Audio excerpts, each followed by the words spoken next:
우상호 내일을 꿈꾸는 서울 정책 시리즈 3탄을 오늘 발표하도록 하겠습니다. 오늘 주제는 건강 안심 정책인데요. 제목은 감염병 대응의 세계 최고 도시 서울을 만들겠습니다 라는 주제로 말씀을 드리도록 하겠습니다. 네. 더불어민주당의 서울시장 경선에 도전하고 있는 우상호 의원입니다. 2003년도에 사스, 2009년도에 신종 인플루엔자, 그리고 2015년도에 메르스, 이어서 2020년, 21년 지금 전 세계를 마비시키고 있는 코로나19의 위기까지 우리는 지속적으로 새로운 감염병의 위협에 직면하고 있습니다. 코로나를 빨리 종식시키고 제2, 제3의 코로나도 겉들이 막아낼 수 있는 준비가 필요합니다. 지금 대한민국이 세계 최고 수준의 방역 모델로 떠오르곤 있지만 또 내부적으로 보면 여러 가지로 부족한 점이 있는 것도 사실입니다. 이런 점들을 보완해서 서울을 세계 최고의 감염병 대응 도시로 만들기 위한 정책 공약을 발표하도록 하겠습니다. 첫 번째, 공공의과대학 설립 및 현장 중심의 역학조사 인력 양성 관리, 이렇게 말씀드리겠습니다. 이번에 코로나19를 경험하면서 공공의료의 중요성에 절감하고 있습니다. 서울의 경우에 코로나19 환자의 5.1%만 민간병원이 담당하고 나머지 94.9%를 공공의료가 담당할 정도로 공공의료기관의 역할을 절대적입니다. 그러나 공공의료기관의 의사인력 수급에는 많은 어려움이 있습니다. 공공의료기관 소속 의사의 평균 근속 연수는 4년에 불과하고 서울시 시립병원 의사의 이직률도 19.2%에 이를 정도로 높게 나타나고 있습니다. 군복무로 대신하던 공중보건의사도 매년 줄어 서울시 보건소는 기관당 한두 명씩 의사가 부족한 채 운영되고 있습니다. 인력의 확보가 대단히 절실한 것입니다. 저는 공공의료관에 근무할 의사를 교육하고 양성하기 위해서 서울시립대학의 공공의과대학 설립을 추진하겠습니다. 또한 질병관리청 중심으로 진행되어 온 역학조사관 교육의 부족한 점을 해소하기 위해 서울의료원 등 서울시립병원 등을 통해 역학조사 인력교육 및 운영 시스템을 구축하겠습니다. 역학조사관, 역학조사요원, 동선조사 행정요원 등 단계별 역할 구분과 표준화된 매뉴얼도 마련하겠습니다. 두 번째는 코로나19 대응 의료 인력에 대한 지원을 확대하는 정책입니다. 현재 코로나19 최일선에서 수고하고 있는 의료진들이 감염 위험에 더해 더위와 추위로 고생하고 있습니다. 또한 숙소나 개인위생, 아이 돌봄 등 다양한 문제에도 직면해 있습니다. 저는 의료진들에게 필요한 개인보호구의 충분한 지원은 물론 격리병동 근무자의 감염 전파 예방을 위한 세탁 및 샤워 시설, 임시숙소 지원을 확대해 나가도록 하겠습니다. 그리고 이들을 위한 자녀 돌봄을 위한 시설 지원과 비용 지원, 처우 개선을 통해 시민을 위해 애쓰는 분들이 2중, 3중고를 겪지 않도록 필요한 지원을 적극적으로 확대하겠습니다. 공공의료는 세 번째입니다. 세 번째는 보건지소의 2배 확충을 통한 1차 공공의료 강화 및 방문 간호 확대입니다. 질병 치료뿐 아니라 질병 예방과 건강 증진도 매우 중요한 목적이 되겠습니다. 질병이 발생하면 입원시키고 치료하는 2차, 3차 병원도 필요하지만 생활 현장에서 주민들의 건강관리 실태를 파악하거나 건강 위험 요소를 제거하는 등 1차 공공의료관의 역할이 매우 중요합니다.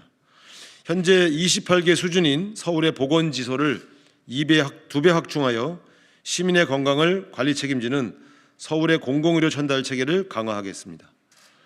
현재도 보면 각 구별로 선별진료소가 대부분 보건지소 앞에 혹은 그 근처에 설치되어 있다는 것은 그만큼 전 세계적으로 이 서울 같은 경우에 이 보건소 역할이 얼마나 중요한지를 확인시켜 준다고 하겠습니다. 또한 복지 사각지대에 놓인 건강 취약계층을 직접 찾아가서 돕는 방문 간호사 제도도 확대하고 이들의 처우를 개선하는 등 능동적인 공공의료 체계를 더욱 강화하겠습니다. 네 번째, 코호트 격리 요양기관 관리 강화입니다. 이번에 보면 요양 전문 기관 등에서 대규모 집단 발병 사태가 많이 발생을 했는데요. 그 이후에 관리 상태가 상당히 많은 문제점을 갖고 있습니다. 요양병원 등 고령이나 기저질환자들이 많은 시설의 코로나19 집단 발병으로 인해 코호트 격리가 이루어지고 있지만 인력 시설 등의 한계로 인해 의료진과 환자 감염이 추가적으로 발생하고 있습니다.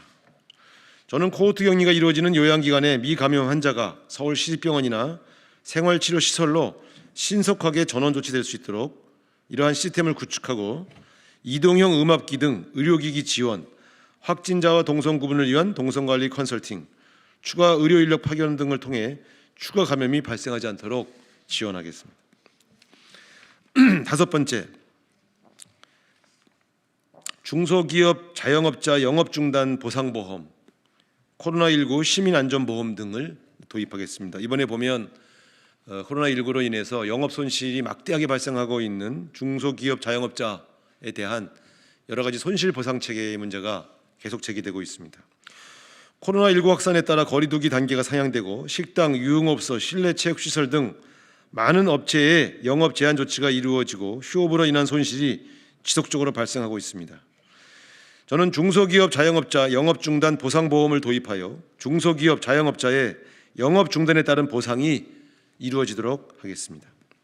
중소기업 자영업자 영업중단 보상보험은 코로나19 등 감염병 확산을 방지하기 위한 정부 정책으로 영업을 중단하게 된 경우 인건비와 임대료 등을 보상받을 수 있도록 하는 상품입니다. 국가, 지방자치단체 가입자가 각각 분담하는 방식으로 국가나 지방자치단체가 최소 50%에서 최대 90%까지 부담하고 가입자가 소득 수준에 따라서 나머지 보험료를 납부하는 방식으로 보험료는 연 1회 납부하고 보장 기간은 1년으로 하는 방식입니다. 총 보험료는 30만 원 가량으로 보장액은 최대 60일 휴업 시 500만 원까지 지급할 수 있을 것으로 예상하고 있습니다. 코로나19 시민안전보험은 코로나19 확진으로 피해를 본 시민을 지원하기 위한 보험으로 시 관할구역 내 주민등록을 두고 있는 시민을 대상으로 하는 정액보험입니다.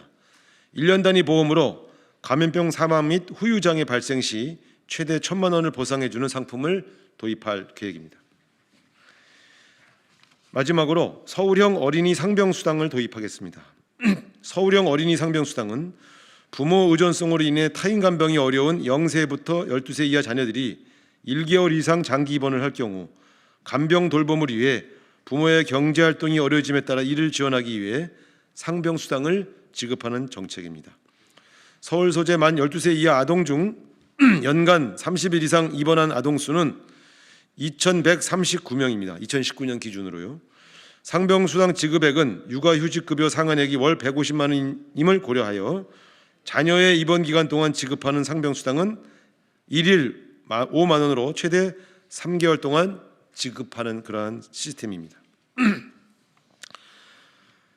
코로나19로 전 세계가 어려움을 겪는 가운데 우리는 잘 이겨왔고 앞으로도 이겨낼 것입니다. 그러나 기후변화와 생활환경 변화로 인해 또 다른 감염병은 앞으로도 계속 우리를 위협할 것이고 감염병 위협에 적극적이고 효과적으로 대응할 수 있는 공공의료 체계의 강화가 반드시 필요합니다. 저 우성호가 서울을 감염병 대응의 세계 최고 도시로 만들겠습니다. 질병과 건강의 위협으로부터 시민의 안전과 생명을 지켜내겠습니다. 감사합니다.